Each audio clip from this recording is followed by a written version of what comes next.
네, 이제 드디어 또 7, 8월 진도별, 영역별 진도별 모의고사를 이제 시작하게 됐습니다. 일단 직강생들은 이제 시험을 막 치르고 난 다음이고요. 아마 에너지를 꽤나 많이 소비했을 텐데 아마 오후에 굉장히 피곤할 겁니다. 5, 6월 달에는 이렇게 하고 나서 이제 수요일 이렇게 하고 나서 목요일이나 금요일은 쭉 이제 그냥 강의를 듣는 입장이었는데 7, 8월부터는 이제 계속적으로 목요일 아침도 동양사하고 서양사를 이런 식으로 풀어야 됩니다. 그래서 에너지 자체가 아마 굉장히 많이 소진될 건데요. 그것도 교육 과정 중에 하나라고 생각을 해 주시면 좋겠습니다. 그걸 버틸 수 있는 체력이 필요한 거죠. 예.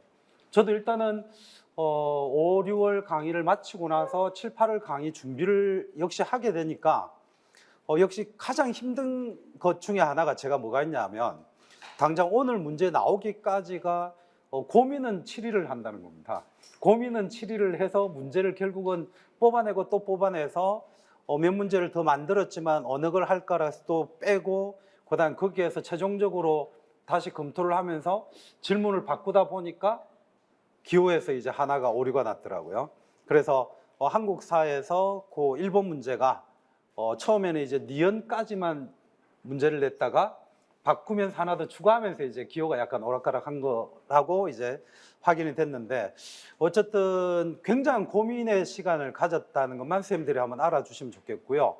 현재까지는 거의 전체 범위의 문제를 어느 부분에서 낼 건지는 다 잡아둔 상태입니다. 물론 문제를 만들면서 또 바꾸어 갈 수도 있겠지만 그런 시간들이 있었다는 것만 한번 알아두시고 이 얘기를 드리는 이유는 그것만큼 선생님들도 이제 실제로 이 고민의 시간들을 좀 가져줘야만 7, 8월에 이 모의고사가 좀 효과가 있지 않을까 그런 생각이 듭니다. 직강생들한테는 시험 보기 전에 말씀드렸지만 최대한 80분, 원래 시험 시간은 90분이지만 직강생들이 이제 80분을 드리는데요. 80분을 자기가 올곧게 다 써주기를 바랬습니다. 내가 모르는 게 있다고 해서 더 이상 고민해봤자 아무런 답을 찾을 수가 없다라고 생각을 해서 빨리 그걸 생각을 멈추거나 휴식을 취해버리면 실전에 가서도 똑같은 행동이 보여지게 되고요. 그러면 찾을 수 있는 답을 놓치게 됩니다. 그래서 최대한 지금은 에너지를 다 소진을 할 정도로 사용을 해서 내가 실전에 가서는 좀 더 여유 있게 처음에는 모르는 것 같지만 고민을 해서 찾아내달라는 의도의 그런 요구였습니다. 그래서 최대한 시간을 선생님들이 다 좀 사용해 주시기를 다시 한 번 더 좀 부탁드리고 인강쌤들도 특히 90분이면 90분 아니면 저처럼 80분을 정확하게 시간을 재고 그냥 대충 뒤로 들어놓은 채로 문제를 풀지 마시고요. 최대한 실전처럼 문제를 한번 풀어주시기 바랍니다. 그래야만 이게 효과가 있어요. 특히나 인강쌤들은요. 특히나 제가 5, 6월 달까지도 얘기 드렸지만 7, 8월부터는 제가 말이 느리다는 전제하에 1.2배속까지는 괜찮더라고요. 근데 그 이상 들으면 실제로 저하고 얘기 자체를 답만 확인하는 거지 같이 생각을 안 하는 것이기 때문에 의미가 없습니다. 그래서 들으면서 같이 생각해 주시고 답이 무엇인지를 확인하고 그 과정에서 외우는 것이 필요한데 쭉 강의만 빠르게 듣는다. 그래서 시간이 아까우니까 6시간 강의를 3시간에 듣고 다시 또 그걸 공부하는 오류를 범하고 있다는 걸 많이 들었습니다. 그래서 그건 안 됩니다. 3시간 만에 듣고 다시 또 혼자 공부하는 것보다는 6시간 동안 똑같이 들어주시고 그 과정에서 이해하고 외우는 게 훨씬 더 실질적으로 효과적입니다. 그래서 인강쌤들도 꼭 그렇게 한번 해달라는 말씀 드리면서 간단하게, 제가 보통 간단하게라고 하면 30분 정도 걸릴 건데요. 7, 8월 영역별 진도별 모의고사 OT 한번 하도록 하겠습니다. 최근에 제가 마음에 드는 장면이라서 요거는 한번 사진을 좀 바꾸어 봤고요. 자, 이렇게 이제 진행을 할 건데, 자, 전체적으로 이제 직강생들한테 이게 이제 더 필요한 거겠지만요. 일단 오늘 이제 9시 반에 문제를 풀기 시작해서 10시 50분에 마쳤고, 이 시간대로 인강쌤들도 해주시면 좋겠습니다. 가능하면. 일단 문제는 먼저 올라가는 걸로 알고 있습니다. 아니면 아예 목요일로 한 템포를 늦추는 것도 괜찮겠죠. 그렇게 해서 문제를 풀어서 이제 쭉 해설을 진행을 한다라고 보시면 되겠고요. 그래서 오늘은 역교론하고 한국사만 진행을 하고 내일이 이제 동양사, 서양사 똑같은 시간으로 진행을 한다고 보시면 되고요. 6시까지라고 했는데 실제로 6시까지 진행될 수도 있고 아니면 넘어설 수도 있고요. 아니면 좀 더 일찍 마칠 수도 있습니다. 그러니까 문제를 이제 어떻게 냈느냐와 그 주제를 어떻게 해설하느냐에 따라서 시간은 조금씩 변동이 있다고 생각을 해주시면 좋겠습니다. 그리고 제가 여기에 넣어두진 않았지만 5, 6월 달 강의 듣는 분들한테 했던 얘기가 뭐냐면 금요일 날 보강이 있을 수도 있다고 했습니다. 그래서 있다는 것이 하겠다는 말하고는 또 약간 어감의 차이는 있는데 어쨌든 있을 수 있다 라고 조금 미리 생각을 해 주시기 바랍니다. 그래서 혹시 보강을 했을 때 뭔 보강이야 라는 생각을 하지 말아 달라는 거죠. 이러다가 8주 동안 보강이 없으면 그거는 좋은 거고, 만약에 한다면 선생님들은 좀 당연하게 그냥 생각을 해 달라는 겁니다. 기본적으로 수요일, 목요일 이렇게 진행이 됩니다. 인강쌤들도 요 시간대로 한번 하면 좋겠다는 말씀 드리고요. 자, 그 다음에 7, 8월 달에 제가 조금 뭐라고 할까, 초점으로 맞춘 부분을 이미 실질적으로 계획표에서 학원 홈페이지나 이런 데 다 올라가 있는 부분을 다시 가지고 와 봤는데요. 제가 학원 홈페이지에 올렸던 것 중에는 이 부분을 올려 두었을 겁니다. 5월 달에는 제가 어떤 모토를 가지고 설명을 했느냐 하면 좀 빠른 시간 안에 합격할 수 있다는 모토를 내걸었습니다. 왜 그러냐면 기출을 잘만 분석을 하면 실질적으로 그 안에서 시험에 나올 주제를 충분히 찾아낼 수가 있고, 그 주제만 정확하게 이해를 하고 외워준다면 실질적으로 굉장히 좀 빠르게 시험에 접근할 수 있기 때문에 빠른 합격을 보장할 수 있는 강의라고 얘기를 했는데요. 이제는 그걸 좀 더 뛰어넘어야 되겠죠. 그래서 제가 어떤 단어를 조금 표현을 했느냐 하면 이 단어를 썼습니다. 그러니까 쌤들이 이제 가져야 될 생각이 그냥 내용이 이거네? 이런 식으로 볼 것이 아니라 실질적으로 머리가 트질 듯한 과정을 좀 겪어 달라는 거죠. 그래서 좀 초집중의 시간을 가져가는 것이 이 7월 달에 좀 필요하다, 그런 생각을 해서 이 단어를 의도적으로 조금 사용을 했고요. 그러면서 제가 시험지에 이제 이게 보일 건데요. 일단 그동안의 기출문제하고 적어도 2014년 이후가 되겠죠. 그 기출들과 그다음 저희 모의고사와의 관계들을 계속 분석을 하면서 어쨌든 5월 달에도 거의 제가 생각할 때는 뭐 실제로는 반, 아니면 가장 유사한 형태로 줄인다 하더라도 3분의 1 정도, 그 다음에 7, 8월 모의고사에서도 제가 볼 때는 한 3분의 1 정도는 거의 적중을 한다는 게 제 계산입니다. 거기에서 문제를 변형시키든지 아니면 해설지에 있는 내용에서 다른 부분을 문제로 내든지, 그게 이제 교수님들의 출제 방식이라는 걸 깨달았고 그렇게 실제로 얘기를 듣기도 했습니다. 그래서 과감하게 어떻게 표현을 했느냐 하면 여기까지 할 수 있겠다라고 생각을 했어요. 그러니까 쌤들이 얼마나 문제 내용과 답뿐만 아니라 그것의 해설 내용을 정확하게 외워주느냐에 따라서 제가 자신하는 것은 그냥 합격을 하는 것이 아니라 최소한 플러스 5까지는 가능하지 않겠냐라고 계산을 한 겁니다. 물론 그 이상도 가능합니다. 근데 이걸 굳이 이렇게 밝힌 이유는 뭐냐 하면 선생님들이 이 문제와 그 다음에 해설에 대해서 그냥 뭐 이런 학원 강사가 낸 거지 라고 취급을 해서 그걸 소홀히 했을 경우에 실제로 시간이 아까울 수도 있고요. 분명히 합격할 수 있는 가능성을 가지고 보는 건데 그걸 약간 소홀히 하게 되면 오히려 2개월이라는 시간이 날아갈 수도 있기 때문에 실질적으로 충분히 이 생각을 가지고 해달라는 겁니다. 그러면 실제로 됩니다. 새라는 놈이요, 실질적으로 날아다니다가 대부분 나뭇가지에 앉게 되죠. 그러니까 큰 새든 작은 새든 나뭇가지에 앉게 되는데 실제로 동물학자들은 이런 얘기를 합니다. 새는 왜 아무 상관없이 어떤 나뭇가지에나 앉을까? 예를 들어서 자기 몸무게보다 가벼운 가지에 앉기도 한다는 거죠. 그럼에도 불구하고 전혀 두려움 없이 앉습니다. 그 이유가 뭐일 것 같습니까?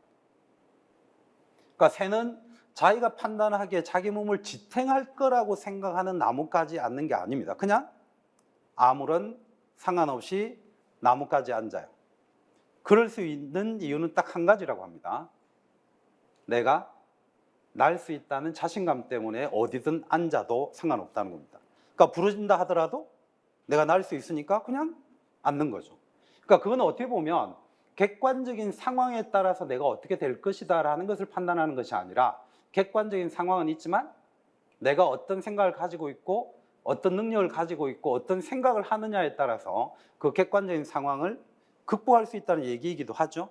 그러니까 선생님들도 그런 생각을 조금 가져주셔야 됩니다. 내가 과연 해낼 수 있을까, 이 생각이 중요한 것이 아니라 새가 어떤 나뭇가지에 앉을 수 있는 것처럼 선생님들도 어떤 상황에서든 내가 할 수 있다는 생각을 계속 해주시면 실질적으로 그게 좋은 결과를 만들어내기도 합니다. 그래서 이 첫 번째 것을 한번 잘 생각을 해주시기 바랍니다. 그냥 대충 7, 8을 학원 강사가 만든 문제를 그냥 보고 참조하면 되지 이런 것이 아니라 실질적으로 플러스 5점 받을 수 있다는 확신을 가지고 해주시고요. 저도 그 확신을 가지고 문제를 만들고 있고, 그리고 그 확신을 실제로 만들어내기 위해서 문제를 만들고 있다는 것만 상호간에 믿어주시면 충분히 아마 집중하시고 플러스 5점은 나올 수 있을 거라고 봅니다. 자, 그 다음에 이제 전체를 좀 볼 수 있는 안목을 길러달라 이 얘기를 한번 다시 드리고요.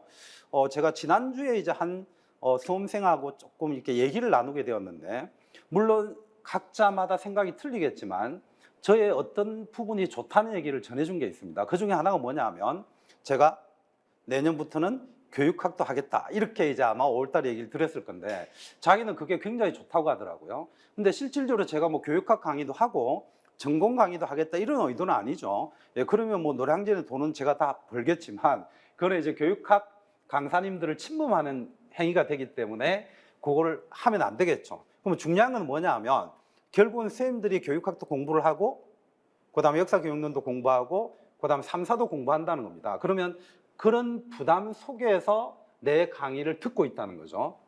간혹 중고등학교에서 이제 우리가 아이들을 가르칠 때 실수하는 게 뭐냐 하면, 야, 우리 어저께 한 수업이잖아, 그걸 왜 틀려?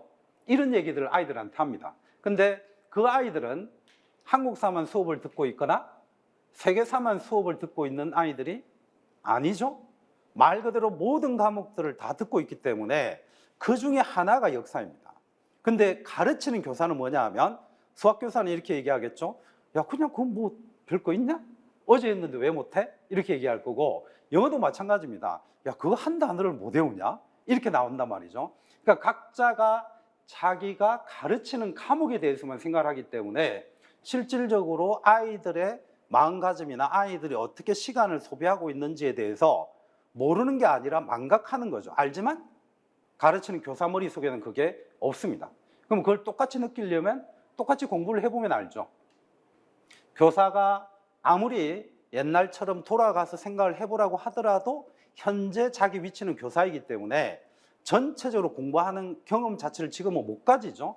그러다 보니까 자기 과목에 강한 어떤 자부심만 가지는 것이 아니라 그걸 가지고 실질적으로 아이들에게 압박을 하게 된다는 겁니다. 그런데 내가 13과목이든 14과목이든 15과목을 하면서 그 중에 한 과목을 가르치게 되면 상황은 달라지죠. 그래야만 학생을 충분히 이해할 수 있다는 게 제 생각입니다. 그래서 내년부터는 저도 실질적으로 교육학을 공부하면서 과연 쌤들이 교육학에서 어떤 내용들을 고민하고 있고 어떻게 기출해서 교육학이 나오고 있는지를 생각을 하면서 아마 수업을 할 겁니다. 그러니까 이런 부분이 굉장히 좋다고 전해줬어요. 근데 실질적으로 저는 그게 맞다고 보는 거죠.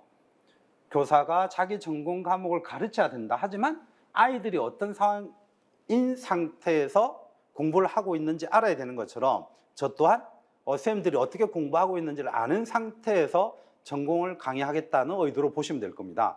그래야만 선생님들 마음을 알겠죠. 그리고 그래야만 전공에서 내 과목을 좀 더 선생님들처럼 생각을 해서 그 기초 위에 제가 나가야 될 방향을 제시를 하겠죠. 아니면 제가 무조건적으로 생각한 방향으로 끌고 갈 가능성이 높습니다. 그래서 그걸 방지하기 위한 이야기다라고 봐주시면 되고요. 그래서 실질적으로 강사는 어느 한 과목에만 특출나게 전문성을 가지는 것은 의미는 없습니다. 그러니까 그것이 굉장히 좋은 장점이 있다는 것은 선생님들도 아실 겁니다. 어떤 장점이 있느냐 하면 대학 교수님이 되는 거죠. 하지만 대학 교수님이 실질적으로 임용시험의 모든 부분을 다 강의하지는 못합니다. 그거는 영역이 좀 다르다는 얘기죠. 그분은 그분들의 굉장한 깊이와 전문성을 가지고 있지만 시험과는 다른 별개의 능력이라는 생각이고요. 학원 강사는 저 같은 입장이 되겠죠. 실제로 시험에 좀 더 전문성을 갖춰야 된다는 게 제 생각입니다. 그러려면 여기에서 얘기한 것처럼 전체 과목을 제가 다 꿰뚫을 수 있어야 되고, 그래야만 선생님들의 심정을 이해해서 거기에 맞는 강의를 할 수 있다는 게 제 생각입니다. 그래서 특히 7, 8월 달에 좀 더 전체적인 내용들을 다 볼 수 있도록 그렇게 한번 문제도 구성을 할 거고요. 그 다음에 강의도 그런 식으로 한번 진행을 하도록 하겠습니다. 자, 그 다음에 역시 이거는 굉장히 중요한데요. 그래서 해설지에 다시 한 번 더 기출 부분을 넣어 두었을 겁니다. 끊임없이 봐달라는 얘기죠. 특히 이제 뒤에 보시면 주제로 분류를 한 큰 주제는 분류가 되어 있지만 주제식으로 순서를 잡은 게 아니라 최근의 문제를 위로 올려놨죠. 그 의도가 뭐냐 하면 최근의 3년 이내 주제, 그건 안 나올 가능성이 높다. 자, 최근에 3년의 주제는 안 나올 가능성이 높다라는 걸 알아두시고, 그러면 아래의 주제들에서 과연 뭐가 나올 수 있는지를 한번 생각해 달라는 의도입니다. 그래서 그걸 다시 분석을 해서 오늘 모의고사를 만들었다고 보시면 됩니다. 그리고 22년 개정교육과정은 끊임없이 반영돼야 됩니다. 아마 하여튼 조만간 아마 2022 개정 교과서가 제 손에 들어올 것 같은데요. 그럼 거기에 기반해서 좀 더 문제도 만들어 보도록 하겠습니다. 자, 어쨌든 기출은 끊임없이 기반해야 되고요. 그 다음에 역시 출제 경향에 맞는 그런 사례들을 끊임없이 만들어낸다는 얘기 또 드리도록 하겠습니다. 자, 그리고 이제 이 부분 한번 봐두시고요. 그 다음에 학원 강의 안내에서 말씀드렸던 것이 다양한 사료 읽기를 제공하겠다라고 했는데 아마 오늘 부분에는 없을 거예요. 그래서 이 부분은 제가 따로 좀 더 간단하게라도 사료를 볼 수 있게끔, 그러니까 최소한 제3, 4월 교재에 있는 사료만이라도 최소한 그걸 다시 가지고 와서 선생님들이 사료만 편하게 볼 수 있도록 아마 제공을 할 겁니다. 그러면 복습하기가 훨씬 더 수월할 겁니다. 자, 그래서 이렇게 이제 7, 8을 진행한다는 얘기 드리고요. 그 다음에 이 부분이 제가 또 굉장히 신경 쓰고 스스로 자신감 가지고 있는 것 중에 하나입니다. 출제 교수님의 시각에 맞춘 문항을 만들고 그걸 이제 선생님들이 연습한다는 건데요. 뭐 그렇다고 해서 제가 출제 교수님들하고 직접 보거나 커넥션이 있는 건 아닙니다. 저는 그런 걸 싫어해요. 근데 어쨌든 여러 가지 경로를 통해서 실질적으로 제 문제를 어떻게 활용하는지를 계속적으로 듣고 있기 때문에 거기에 맞추어서 계속 제가 문제를 만들어낼 겁니다. 어떻게 보면 이렇게 생각을 해 주셔도 돼요. 그러니까 제 문제가 출제 교수님들에게 일종의 안내서 같은 게 된다라고 생각을 해 주시면 됩니다. 그래서 거기에서 선생님들이 실제로 정말 잘 뽑아내 주시면 충분히 스스로도 아마 예상을 하시고 충분히 답을 빨리 좀 찾아낼 수 있다라고 생각을 해 주시면 되겠습니다. 그래서 이것도 제가 계속 고민하는 거고요. 그 다음에 이번에 이제 선생님들에게 좀 새롭게 제시한 게 뭐냐면 이제 오늘 시험을 받고 이제 다 끝나고 나면 6시 이후가 되겠죠. 그러면 7시경부터 선생님들하고 좀 상담을 할 생각입니다. 물론 여기에 적혀 있는 것처럼 상담하겠다는 분이 우선시 됩니다. 아무도 없으면 저도 안 할 수도 있습니다. 서로 피곤하다라고 느끼면 그럴 수 있겠죠. 하지만 제가 생각할 때 답안을 보고서 꼭 필요한 분이 있다고 생각하면 제가 부를 거예요. 근데 불렀는데 만약에 없다. 그럼 뭐 다음날 얘기하면 되겠죠. 그런 식으로 이제 진행한다라는 걸 한번 알아두시고요. 그래서 나는 좀 더 편한 시간에 상담을 하고 싶다. 그러면 금요일 오후에 오시면 됩니다. 되겠죠? 그래서 수목은 수업이지만 금요일은 제가 계속 있을 거예요. 저한테는 금요일 날 수업이 있는 것처럼 그냥 행동을 할 겁니다. 그래서 금요일 10시까지 계속 있을 거기 때문에 꼭 상담을 하고 싶다. 근데 수요일, 목요일은 피곤하다. 그러면 카톡으로 언제쯤 했으면 좋겠다 이렇게 얘기해 주시면 상담을 그렇게 진행한다는 얘기 드립니다. 아시겠죠? 그래서 혹시나 제가 카톡이나 얼굴 보고 저랑 얘기 좀 하시죠 그러면 나한테 뭐 문제 있는 거 아니야? 이런 생각은 하실 필요가 없습니다. 어쨌든 그렇게 한번 봐주시고요. 그 다음에 채점은 다 진행을 합니다. 자, 인강쌤은 잘 들어두시기 바랍니다. 수요일 거 역교론과 한국사는 목요일 밤 11시 59분까지 보내주셔야 됩니다. 12시 되면 안 받습니다. 그 다음에 목요일 거 동양사 서양사는 금요일 밤 11시 59분까지 보내주시면 제가 채점합니다. 그렇게 해서 이제 보내드리도록 하고요. 제가 아까 처음에 지금의 시간하고 좀 맞춰달라는 얘기를 했는데 인강쌤들도 분명히 제가 알기로는 제가 자료를 보낸 순간에 학원에 강의는 안 올라오지만 자료는 올라가는 걸로 알고 있습니다. 그러면 그걸 다운받아서 실질적으로 그냥 수요일 날 그리고 목요일 날 이렇게 풀어주시고 그걸 당일 날 보내주시면 직강쌤들 채점하는 것하고 동일하게 제가 프린트를 해서 채점을 하기 때문에 목요일 아침까지 제가 다 보내드립니다. 그래서 그렇게 시간 같이 맞추시는 것도 괜찮을 것 같아요. 어쨌든 이거는 최대한 제가 뒤로 늦춘 건데요. 왜 이렇게 시간을 잡았느냐 하면 강의를 조금은 하루 정도만 차이 나게 맞춰달라는 거죠. 수, 목, 직강을 진행하는데 일주일 뒤에 강의를 듣겠다 이게 아니라 실질적으로 수목을 같이 듣는 게 제일 좋고 인강세미를 하더라도요. 아니면 목요일, 금요일 이 정도로 진행을 해서 실질적으로 답안지를 보내달라는 얘기로 보시면 되겠습니다. 자, 그렇게 해서 채점을 다 하여튼 몇 분이든 다 하겠다 그렇게 아시면 되겠고요. 그 다음 모든 필요한 것은 저한테 카톡으로 보내주시면 됩니다. JK대각입니다. 자, 그렇게 이제 보시면 되고요. 자, 그 다음에 이제 이 부분은 이제 선생님들이 잘 보셔야 되는데 해설지가 어떻게 구성이 되느냐 하면 일단 제 교재 간단한 내용이 우선적으로 들어갑니다. 그래서 정말 간단하게 요약된 걸로 보시는 걸 좋아하는 분들도 사실 있죠. 그리고 그게 한눈에 들어오기 때문에 일단 보기에 굉장히 편하다는 장점도 있습니다. 하지만 그것이 가지는 단점은 전체 내용을 알지 못하면 그것만 알게 된다는 거죠. 그래서 그거와 관련한 전공서 내용이 뒤에 또 쭉 내용으로 들어갑니다. 그래서 해설지가 굉장히 길죠. 그리고 제가 5, 6월 달에 얘기했던 것처럼 몇 번이고 반복하겠다는 게 그겁니다. 일단 제 교재의 핵심적인 내용을 가지고 간단하게 확인을 하고 다시 긴 글들을 보면서 2번, 3번, 4번 계속 반복해서 보면서 최소한 오늘 풀었었던 문제에 대한 내용은 오늘 거의 좀 외워지게끔 하겠다라는 의도이죠. 그래서 오늘 이제 그런 식으로 진행을 하고 나면 선생님들은 그렇죠. 이걸 가지고 다시 한 번 더 복습을 해주시면 됩니다. 그러니까 예를 들어서요. 지금 선생님들이 보고 계시는 해설지를 이번 주에 보는 게 목표여야 됩니다. 자, 그거를 보는데 금, 토, 일, 월, 화 다 썼다. 그러면 나머지 보지 마세요. 이 진짜 굉장히 강력하게 얘기하는 겁니다. 아까 얘기했던 것처럼 분명히 이 속에서 문제 나옵니다. 나왔을 때 내가 저번에 보라고 하는 거 확실히 기억해 둘 걸 이런 후에 하면 이미 늦습니다.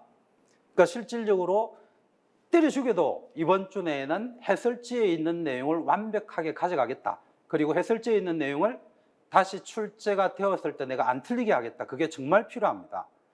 그래서 그게 자기가 완벽하게 됐다고 생각을 했을 때 그 다음은 알아서 하시면 됩니다. 그러니까 다른 책을 좀 더 보든지 아니면 예습을 하든지 그건 자유인데 무조건 해설지에 대한 복습이 완벽하게 이루어져서 해설지에 있는 내용이 시험에 출제되었을 때 틀리지 않도록만 만들어 주십시오. 그러면 제가 생각하건대 플러스 10점은 나옵니다. 그러니까 작년 거와 재작년 거 최근 3년의 7, 8월 기출문제 제가 만든 모의고사 하고요. 그 다음에 기출문제를 봤을 때 그렇습니다. 거기에서 문제를 어떻게 변형시켰는지를 충분히 봤기 때문에 무조건 해설지를 봐달라는 그런 얘기 드리고요. 그 다음에 해설지를 길게 드린 이유가 있습니다.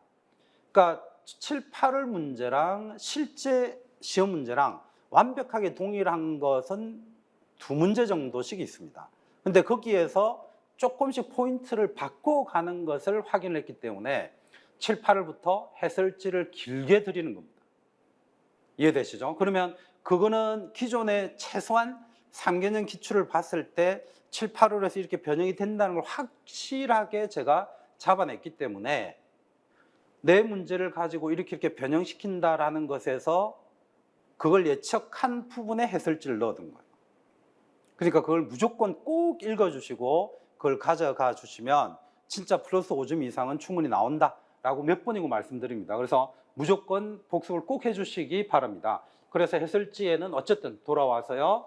간단하게 제 교재로 된 부분과 전공서로 된 부분을 같이 넣어 두었고 요약식과 긴 글을 읽으면서 다시 핵심들을 파악할 수 있게끔 만들어 뒀다는 걸 기억해 두시면 되겠습니다. 자, 이제 이게 7, 8월 저희 강의에서 좀 핵심적인 내용들이 되겠고요.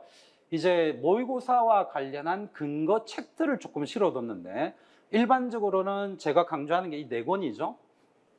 이렇게 4권입니다. 소위 말하는 이제 초록책, 남색책, 갈색책, 그 다음에 이제 파란 책은 보실 수 있다면 보는 게 좋습니다.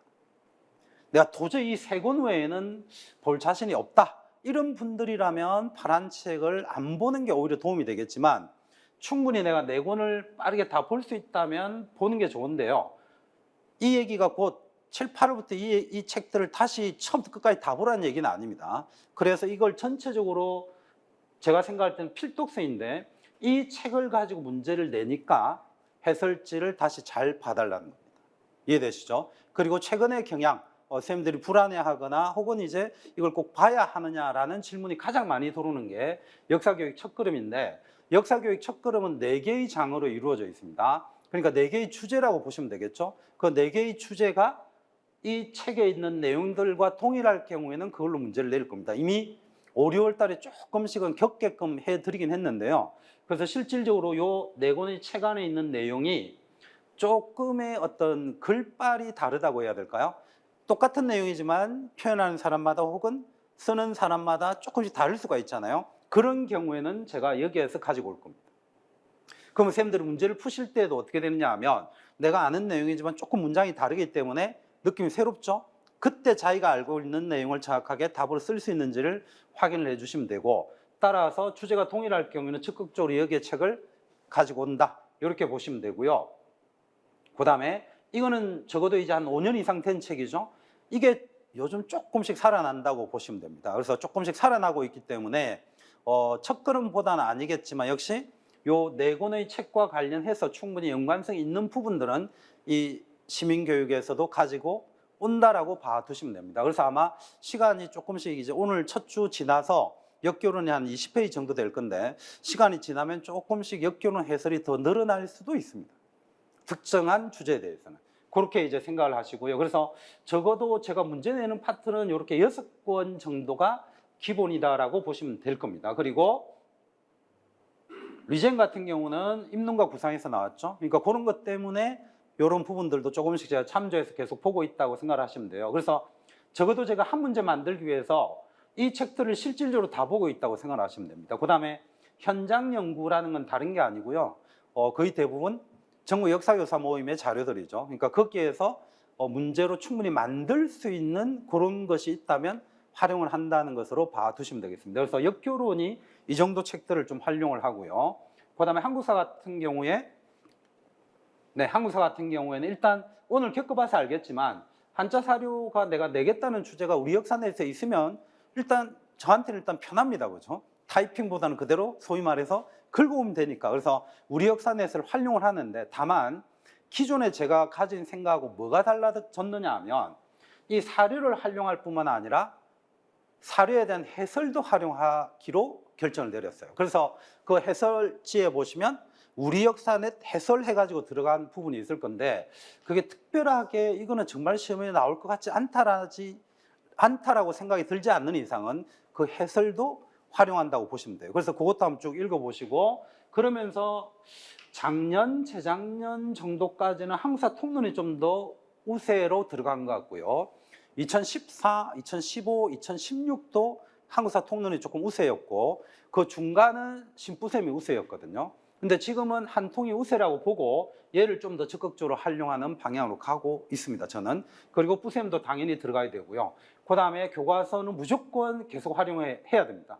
그 다음에 또 역시 선생님들이 가장 많이 질문하는 것 중에 하나가 푸른 역사 10권짜리 시리즈 이거 봐야 되냐 말아야 되냐 이러는데 역시 저는 첫걸음도 마찬가지고요. 시민교육도 마찬가지고 푸른 시대사 총서도 선생님들이 이걸 보라고는 저는 권하지는 않습니다. 다만 내가 이 주제는 나올 것 같다고 했을 때 첫걸음과 그런 책들을 활용하듯이 이것도 마찬가지입니다. 일단 요번에 문제 만들어낸 거에서 이 책에 좀 더 다른 얘기가 있거나 하다면 그걸 더 살려낼 거고요. 그 다음에 동일한 얘기를 하더라도 그 책을 타이핑하고 있습니다. 이유는 간단해요. 동일한 내용을 여기서 한번 읽고 부생과 한번 읽고 그 다음에 푸른 시대사과 한번 읽으면 3번이죠. 그 다음 교과서에 간단한 걸 읽으면 4번 읽을 겁니다. 그러니까 하나의 주제에 대해서 최소한 해설지에서 4번 이상 접하자는 거죠. 그렇게 해서 그냥 쭉 같이 읽으면 충분히 아마 암기가 더 빠르게 되지 않을까 그렇게 생각을 합니다. 그리고 전통적으로 이제 뭐 길잡이 같은 경우에서도 어쨌든 문제가 나오기도 하죠. 제가 기억하는 가장 대표적인 문제는 육지면입니다. 그래서 이제 그런 경우들도 있기 때문에 끊임없이 저는 고민을 해야 되겠죠. 그래서 그런 고민의 근거가 되는 책들을 이 정도로 한번 잡아봤습니다. 그래서 이걸 가지고 이제 문제 만드는 근거로 쓰고 있다고 봐주시면 되고요. 그 다음에 동양사가 좀 많네요. 세로로 쭉 해서 그런 것 같은데 일단 선생님들에게는 무조건 이 두 권을 꼭 보라고 얘기를 하죠. 동계론하고 한중. 최근에는 강자중국사 내용으로 조금 문제가 나왔고요. 그 다음에 또 삼천리 출판사라는 데서 나온 책 있죠. 거기에서 문제가 조금 나왔는데 이 강자중국사하고 이 중국 근현대사 시리즈가 나온 거는 말 그대로 근현대사 부분입니다. 근데 근현대사 부분만 한 실제로 4점 내외가 될 건데요. 그거를 맞추기 위해서 5권, 그 다음에 여기에서 근현대사라고 하면 최소 2권 이상인데 그렇게 해서 7권을 읽기에는 아니죠. 그러니까 선생님들이 읽을 필요는 없다는 겁니다, 역시. 그래서 거기에 근거한 해설지를 충분히 선생님들에게 드릴 겁니다. 그렇게 생각을 하시면 되겠습니다. 최근의 추세인 것 같아요. 그리고 강자 중국사의 축소판이 한중입니다. 그걸 아시고 나서 한중을 보시면 조금 도움이 될 겁니다. 그리고 한중이 애초에 나오게 된 계기를 들어보셨나요? 한중이 애초에 나오게 된 계기는 동계론에 없는 내용을 쓰겠다가 목적이었습니다. 그래서 이 두 개를 같이 보시면 실질적으로는 동양사에 대해서는 거의 모든 게 좀 끼워 맞춰진다고 생각을 하시면 돼요. 그래서 중국사 공부하실 때는 이 두 권은 무조건 같이 보는 게 제일 좋습니다. 자, 어쨌든 교과서라든가 그다음 사료는 얘기가 확실히 많죠. 그다음 교육부에서 발행한 게 있는데요. 이거 두 개는 한 80% 정도는 동일한데 나머지 좀 차이점이 있습니다. 그래서 실제로 제가 사료를 찾아낼 때는 요 두 개하고 그다음에 여기에 제가 써두진 않았지만 세계사 자료집이라고 역시 교육부에서 발행한 책이 있습니다. 그 세 개 정도에서 뒤져봤을 때 사료가 없으면 실제로 좀 거의 안 나온다고 생각을 하시면 돼요. 근데 어쨌든 그 정도로 활용을 하고 그다음에 간혹 이제 아틀라스에서 특이한 것들이 있기도 하죠. 그다음 개인적으로는 제가 이 부분을 좀 좋아하긴 하는데요. 어쨌든 이런 것들도 활용이 됩니다. 중国역사 시리즈. 그다음에 뭐 근현대사에 워낙에 책들이 많으니까 그 정도 있다라고 봐두시면 되겠고요. 그다음에 아틀라스 일본사는 제가 일본사 낼 때는 꼭 보는 책입니다. 그래서 내일도 일본사가 있다는 얘기입니다. 그래서 이걸로 미리 예습하시라 그런 얘기가 아니라 어쨌든 매주 푸는 문제가 중국사 서양사 문제가 아니라 동양사 서양사입니다. 그렇게 한번 봐주시면 되겠습니다. 자, 그 다음에 서양사입니다. 역시 서계론만 보면 되죠. 저는 선생님들은 서계론만 보면 된다는 게 제 생각이고요. 서양사 강좌도 있고 서양사 강의도 있지만 어쨌든 강좌가 선생님들 얘기들 속에서 좀 나오죠. 개인적으로는 저는 총론에서 문제가 많이 나온다고 보는데 선생님들은 생각보다 안 보시더라고요. 근데 어쨌든 그냥 문제 속에서 끊임없이 이 세 권을 기본으로 해서 문제 내고 있다고 생각을 하시면 됩니다. 이 세 권을 기본으로 해서 문제를 내는데 주로 사료는 여기에 있죠. 그래서 이제 이걸 활용을 할 거고 그 다음에 고대사에서 주로 활용하는 사료집은 이겁니다. 이거는 선생님들이 전혀 보실 필요는 없어요. 3년 전에 여기에서 출제된 적이 있습니다. 그 다음에 이것도 역시 어떤 근거나 이런 걸 찾는 데 좀 도움이 되는 거고요.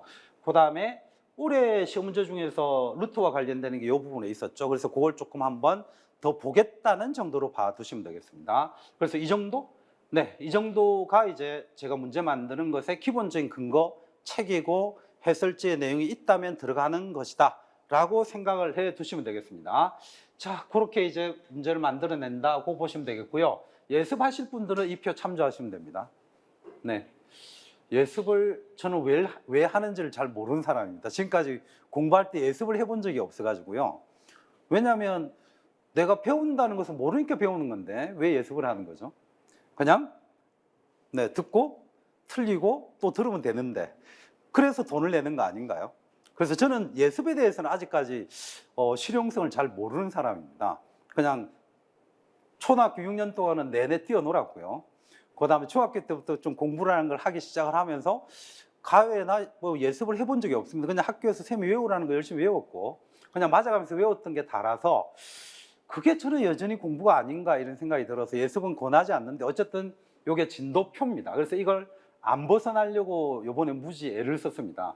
요 안에서 문제를 뽑아내려고 하니까 만만치 않았다는 거죠. 기출도 몇 문제 안 되고 여기서도 역시 마찬가지입니다. 그래서 이렇게 일단 한번 만들어 뒀으니까 선생님들이 좀 참조를 해서 예습하실 분은 예습하시고요. 아까 얘기했던 것처럼 처음에 얘기했던 것처럼 최대한 해설지의 모든 내용들을 내가 다 이해했고 외웠다는 전제가 깔렸을 때 예습을 하시기 바랍니다.